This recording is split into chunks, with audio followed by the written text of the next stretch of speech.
ഈ പകലത്തെ വാർത്താ വിഷയങ്ങളിലൊന്ന് ചർച്ച ചെയ്യുന്ന ന്യൂസ് മലയാളത്തിൻ്റെ പ്രധാനപ്പെട്ട പരിപാടിയായ വോട്ടും കട്ടനിലേക്ക് സ്വാഗതം.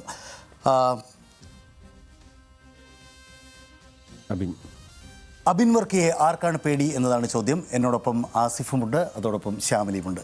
ശ്യാമലി, അബിൻ വർക്കിയെ ആർക്കാണ് പേടി?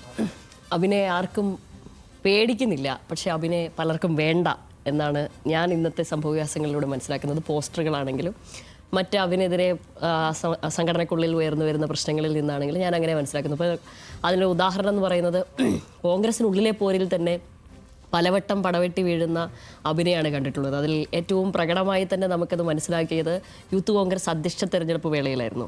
അതിൽ വ്യാജ ID കാർഡ് നിർമ്മിച്ച് അധ്യക്ഷ സ്ഥാനത്തേക്ക് എത്തിയ കൂട്ടുകാരനായിരുന്നു അഭിനെ ആദ്യമായി തോൽപ്പിച്ചത്. 1,70,000-ലധികം വോട്ടുകൾ അഭിൻ അതിൽ സമാഹരിച്ചിരുന്നു എന്നാണ് ഞാൻ മനസ്സിലാക്കുന്നത്.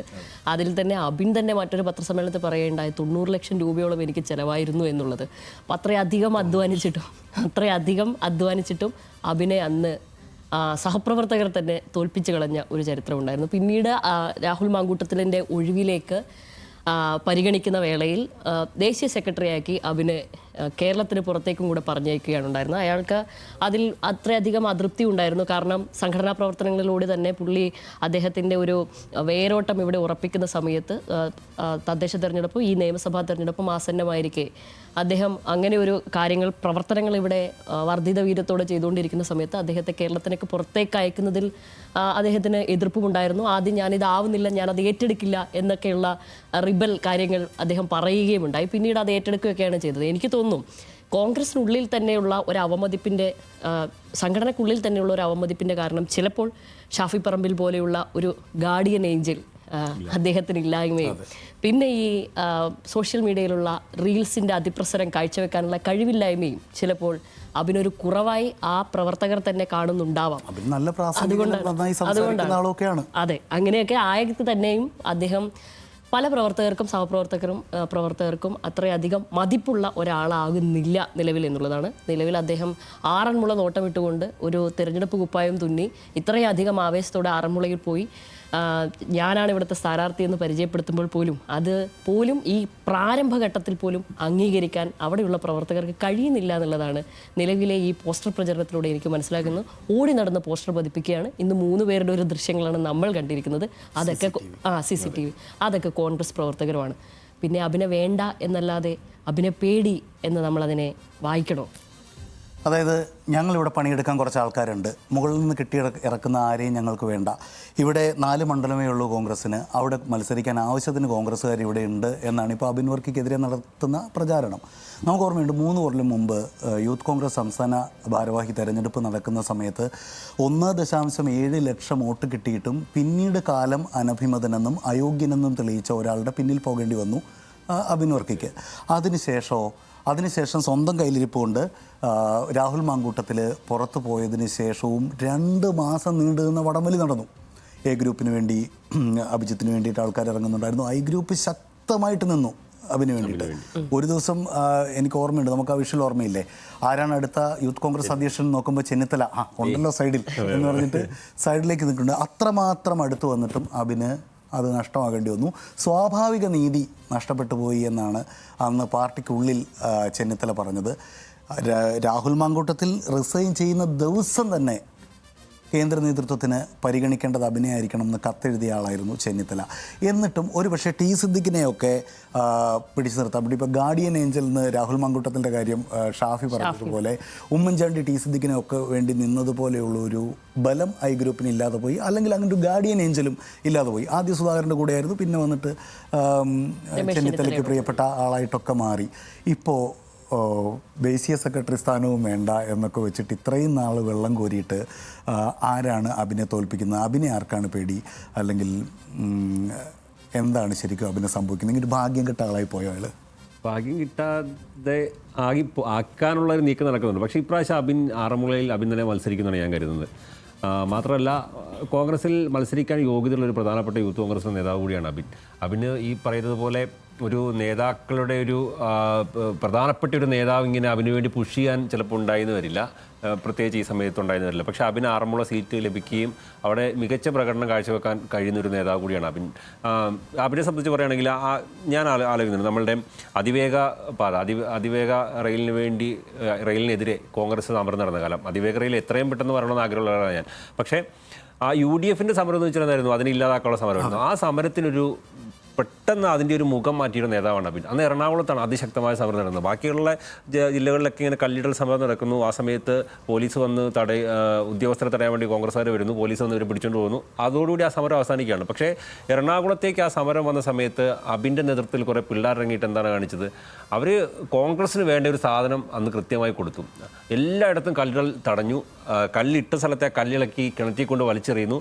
അങ്ങനെ ആ സമരം ആ പദ്ധതിയോട് നമുക്ക് എന്ത് യോജിപ്പോ എന്നുള്ളതല്ല, ആ സമരത്തിൽ കോൺഗ്രസിന് വേണ്ട കണ്ടന്റ് ഉണ്ടാക്കി കൊടുക്കാൻ അബിന് കഴിഞ്ഞ ഒരു നേതാവാണ്. മാത്രമല്ല നമ്മൾ നോക്കുമ്പം യൂത്ത് കോൺഗ്രസിൻ്റെ ഒരു പാരമ്പര്യം, KSUവിൻ്റെ യൂത്ത് കോൺഗ്രസിൻ്റെ ഒരു പാരമ്പര്യം എന്താണ്, പ്രസിഡന്റും സെക്രട്ടറിയും 2 ഗ്രൂപ്പുകാരായിരിക്കും. പക്ഷേ ഇവർ ഒരുമിച്ചൊരു പരിപാടി നടക്കുന്നത് വളരെ കുറവായിരിക്കും. കാരണം എറണാകുളത്ത് തന്നെ രാവിലെ നമ്മളോട് പറയും യൂത്ത് കോൺഗ്രസിൻ്റെ ഒരു സമരമുണ്ട് ഇന്ന വിഷയത്തിൽ, കുറച്ച് കഴിയുമ്പം വൈകുന്നേരം യൂത്ത് കോൺഗ്രസിന് സമരം ഉണ്ടെന്ന് പറഞ്ഞാൽ നമുക്ക് 2ാമത്തെ കോൾ വരും.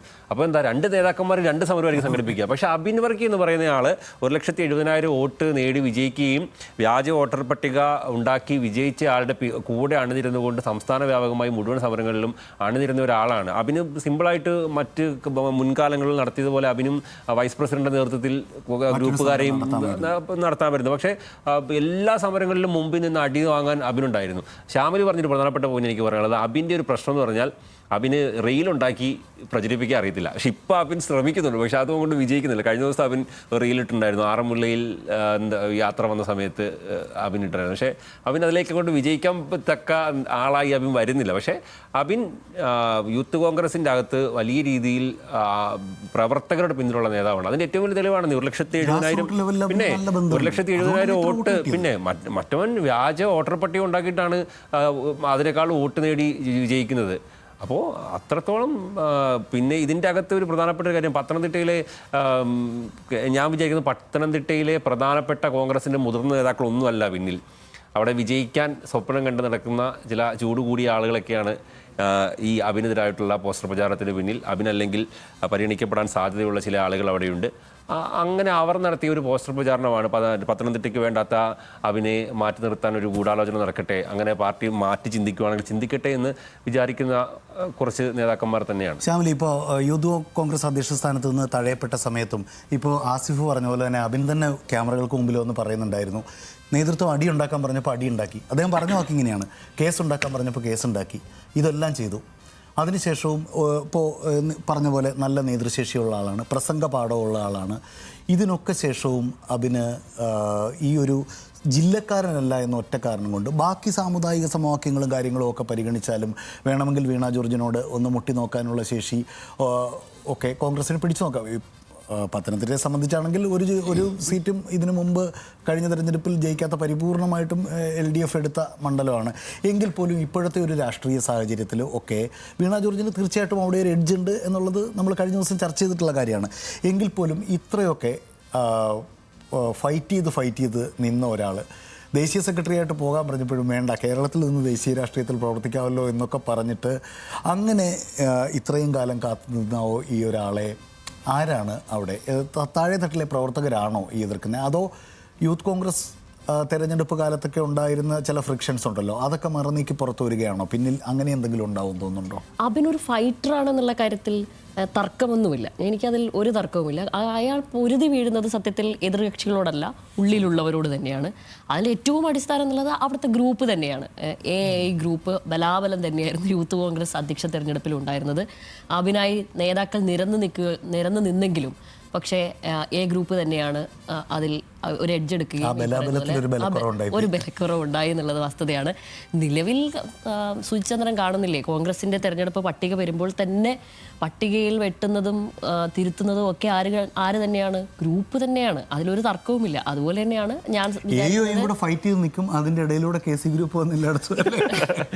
ഇതിപ്പോ പിന്നെ മഹിളാ കോൺഗ്രസ് അധ്യക്ഷ സ്ഥാനത്തും KSനും ഒക്കെ ഇപ്പോ KCയുടെ ആൾക്കാരല്ലേ ഇരിക്കുന്നത്. ഇതിലിപ്പോ അബിന് പ്രത്യക്ഷത്തില് ഓർത്തഡോക്സ് സഭയുടെ പിന്തുണയുണ്ട് എന്നുള്ളത് ഒരു വസ്തുതയാണ്. നിലവിൽ അബിൻ ഒരു ആ നാട്ടുകാരനല്ല എന്ന് പറഞ്ഞു. ശരിയാണ്, അബിൻ ഒരു കോലഞ്ചേരിക്കാരനാണ്. പക്ഷേ ഈ ഭാഗത്തുള്ള മണ്ഡലങ്ങളിൽ പത്തനംതിട്ട മണ്ഡലത്തിൽ ഈ ഓർത്തഡോക്സ് ഒരു വലിയ സ്വാധീനശേഷിയില്ല. നിലവിൽ ആകെ അബിനുള്ള പിന്തുണ എന്നുള്ളത് പുറത്തുനിന്നുള്ളത് ഇപ്പോൾ സഭയുടെ വശത്തു നിന്നുള്ള പിന്തുണയിൽ ഓർത്തഡോക്സ് ആണ്. പരസ്യമായി കഴിഞ്ഞ തവണ യൂത്ത് കോൺഗ്രസ് അധ്യക്ഷ തെരഞ്ഞെടുപ്പിലും അവഗണിക്കുന്ന ഘട്ടങ്ങളിൽ ഓർത്തഡോക്സ് സഭയാണ് നേരിട്ട് പിന്തുണച്ചുകൊണ്ട് രംഗത്ത് പരസ്യമായ പിന്തുണ ഉണ്ടാകുകയും രംഗത്തെത്തുകയും ചെയ്തത്. അപ്പോൾ ഞാൻ പറയുന്നത് അബിൻ്റെ ചുറ്റുമുള്ള ഈ എറണാകുളം മണ്ഡലങ്ങളിലൊക്കെ തന്നെ അബിന് ഓർത്തഡോക്സ് പിന്തുണ കൊണ്ടോ ഇവിടെ മത്സരിച്ചിട്ടോ പ്രത്യേകിച്ച് സഭയിൽ നിന്നുള്ള അനുകൂല ഘടകങ്ങളൊന്നും ഉണ്ടാവില്ല. ആസിഫ് എനിക്കൊന്ന് യാക്കോബായ സഭയാണ് തിരിച്ചടി നേരിടുകയും ചെയ്യും. കാരണം ഒരു സുരക്ഷിത ഇടം തേടി, സുരക്ഷിത ഇടമല്ല അല്പമെങ്കിലും നിൽക്കക്കള്ളിയുടെ ഇടം എന്ന നിലയ്ക്കായിരിക്കും തീർച്ചയായും അബിൻ ആറന്മുളയിലേക്ക് പോയത്. ചെറിയ പരിഗണന ഉണ്ടെന്നാണ് കേൾക്കുന്നത് അല്ലേ? അല്ല, ആറന്മുളയില്ലേ അബിന് വന്നു കഴിഞ്ഞാൽ അത് അബിന്റെ രാഷ്ട്രീയത്തിൽ വലിയ രീതിയിൽ ഗുണം ചെയ്യുന്നത് എനിക്ക് വരുന്നത്. കാരണം വീണ ജോർജ് എന്ന് പറയുന്ന സംസ്ഥാനത്തിന്റെ ആരോഗ്യമന്ത്രിയോട് ഡയറക്റ്റ് ഫൈറ്റ് ചെയ്യല്ലേ, കോന്നിയിൽ മത്സരിക്കുന്നതിനേക്കാൾ അത് അവിടെ വിജയമോ പരാജയമോ എന്നതിനപ്പുറത്തേക്ക് അബിന് തെരഞ്ഞെടുപ്പ് രാഷ്ട്രീയത്തിലേക്ക് നല്ലൊരു ഗംഭീര ഒരു എൻട്രി ആയിരിക്കും. എനിക്ക് അബിനോട് തോന്നുന്ന ഒരു താല്പര്യം എന്താണെന്നറിയോ? കോൺഗ്രസ്സുകാർക്ക് പൊതുവേ കോൺഗ്രസ് പ്രാഗ്മാറ്റിക് രാഷ്ട്രീയക്കാർക്കുള്ള ഒരു പ്രശ്നം എന്താണെന്ന് പറഞ്ഞാൽ ഒരു അഡ്ജസ്റ്റ്മെന്റ് വഴുതലുണ്ടല്ലോ. അത് പൊതുവേ താരതമ്യേന കുറവുള്ള ഒരാളാണ്. ഇപ്പോൾ ഈ ഏറ്റവും അവസാനം എമ്പുരാൻ വിഷയമൊക്കെ വന്നപ്പോൾ പോലും സംഘപരിവാറിനെതിരെ മോഹൻലാലിനെതിരെ സംസാരിച്ച ഒരു ഘട്ടത്തിൽ മോഹൻലാൽ പിന്മാറുകയാണോ എന്നൊക്കെയുള്ള രീതിയിൽ സംസാരിച്ചു. പിണറായി വിജയനോടൊക്കെ ഡയറക്റ്റ് ഫൈറ്റ് ചെയ്ത് അതിപ്പോൾ രാഹുൽ മാങ്കൂട്ടത്തിൻ്റെ ശൈലിയിലും വൊക്കാബുലറിയിലും സ്വഭാവത്തിലും അല്ലെങ്കിൽ പോലും ഒരു മാന്യനായ രാഷ്ട്രീയക്കാരൻ എന്ന് എതിർപക്ഷക്കാർക്കും ഒക്കെ തോന്നുന്ന രീതിയിലുള്ള ഒരു രാഷ്ട്രീയ ശൈലി അങ്ങേർക്കുണ്ട് അല്ലേ? അതെ, പൊതുവേ യൂത്ത് കോൺഗ്രസ്സുകാരുടെ രാഷ്ട്രീയ പ്രവർത്തനത്തിൽ അവർ CPM-നെ തെറി വിളിക്കുക, അതിൻ്റെ അപ്പുറത്തേക്ക് അവർ സംഘപരിവാറിനെ നേരിട്ട് ആക്രമിക്കുകയോ മറ്റേ BJP സർക്കാരിനെ നേരിട്ട് ആക്രമിക്കുകയോ അങ്ങനെ ഒരു സംവിധാനങ്ങളൊന്നും അവർക്കില്ല. യൂത്ത് കോൺഗ്രസ് ഏതെങ്കിലും കാലത്ത് ഈ അടുത്ത കാലത്തെങ്ങാനും കേന്ദ്ര സർക്കാരിൻ്റെ ഏതെങ്കിലും നയത്തിനെതിരെ സമരം ചെയ്തിട്ടുണ്ടോ? എൻ്റെ ഓർമ്മയിലില്ല, ചിലപ്പോൾ ഉണ്ടായിരിക്കും. പക്ഷേ അത്ര വൈഡായിട്ടൊരു സമരമൊന്നും അവർ ചെയ്തതായിട്ടൊന്നും എനിക്ക് തോന്നുന്നില്ല. പക്ഷേ അബിൻ വർക്കിയെ സംബന്ധിച്ചുള്ള അബിൻ വർക്കിയുടെ സോഷ്യൽ മീഡിയ പോസ്റ്റുകളടക്കം നിരന്തരം സംഘപരിവാറിനെതിരെ ചോദ്യം ചെയ്യുന്നുണ്ടാവും. ഏത് വിഷയം വന്നാലും ഇപ്പോൾ കേരള സ്റ്റോറി ആയിക്കോട്ടെ, ബീഫ് നിരോധനം ആയിക്കോട്ടെ, ഈ എമ്പുരാൻ വിഷയം വന്നപ്പോഴായിക്കോട്ടെ, എമ്പുരാനിലൊക്കെ എനിക്ക് തോന്നുന്നു അതിശക്തമായുള്ള പോസ്റ്റായിരുന്നു. കാരണം മോഹൻലാലിനെ എന്തായിരുന്നു പറഞ്ഞാൽ ലാലേട്ട തെറ്റായി പോയി ലാലേട്ട, അതെ, ആ രീതിയിൽ അതിഭീകരമായ വിമർശനമായിരുന്നു അബിൻ വർക്കി നടത്തിയത്. അപ്പോൾ ആ രീതിയിൽ സംഘപരിവാറിനെയും കൃത്യമായി എതിർക്കുന്ന ആളാണ്. മറ്റേ അഡ്ജസ്റ്റ്മെന്റ് രാഷ്ട്രീയത്തിന്റെ പേരിൽ അതെ ഒരു മര്യാദ വേണ്ട.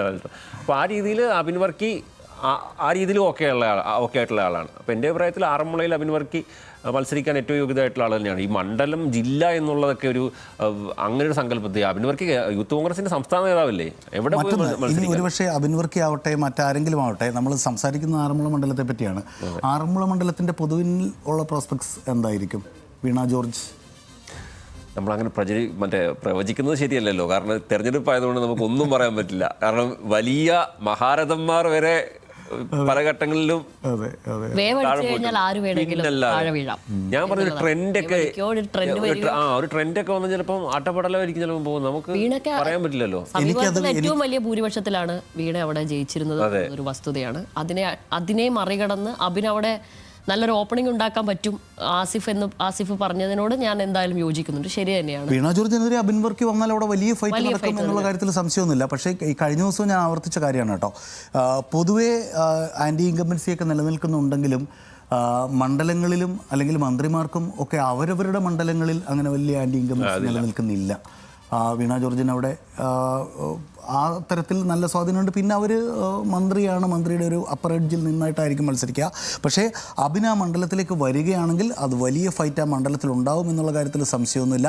കേരളത്തിൽ ഏറ്റവും ഫോക്കസ് ചെയ്യപ്പെടുന്ന ഏറ്റവും കൂടുതൽ മാധ്യമ ശ്രദ്ധ നേടുന്ന മണ്ഡലങ്ങളിൽ ഒന്നായിട്ട് ആറന്മുള മാറുകയും ചെയ്യും. ആസിഫ് പറഞ്ഞതുപോലെ അബിൻ വർക്കിയുടെ തെരഞ്ഞെടുപ്പ് രാഷ്ട്രീയത്തിലേക്കുള്ള എൻട്രി ആറന്മുള വഴിയാണെങ്കിൽ അത് അദ്ദേഹത്തിൻ്റെ രാഷ്ട്രീയ ജീവിതത്തിലെ തന്നെ അദ്ദേഹം വിജയിച്ചാലും ശരി വിജയിച്ചില്ലെങ്കിലും ശരി ഏറ്റവും പ്രധാനപ്പെട്ട ഒരു ഇവൻ്റ് ആയിരിക്കും അതെന്നുള്ള കാര്യത്തിൽ ഒരു സംശയവുമില്ല. പക്ഷേ അപ്പോഴും ആർക്കാണ് അബിനെ പേടി എന്നുള്ള ഒരു ചോദ്യമാണ് ഇന്ന് ഓട്ടും കട്ടനും ചോദിക്കാൻ ശ്രമിച്ചത്.